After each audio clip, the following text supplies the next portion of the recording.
La petjada ecològica d'una ciutat com Vilanova és enorme. Contaminem l'aire, consumim energia en excés, produïm milers de tones de residus no reciclables, urbanitzem sense parar. Si no ho corregim, ens estem hipotecant el futur. Hi ha mesures que difícilment pot impulsar l'Ajuntament, però n'hi ha d'altres que podria impulsar i no ho ha fet.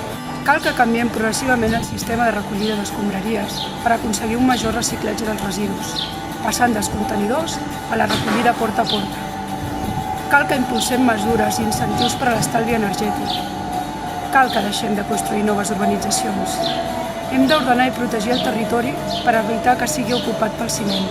Podem decidir-nos per fer de la bicicleta el nostre transport urbà i connectar la comarca a través de vies verdes, reforçant a més el transport públic interurbà. A la CUP treballem per una Vilanova on predomini el verd sobre el gris. Movem fitxa per una Vilanova respectuosa amb l'entorn. Mou fitxa tu també.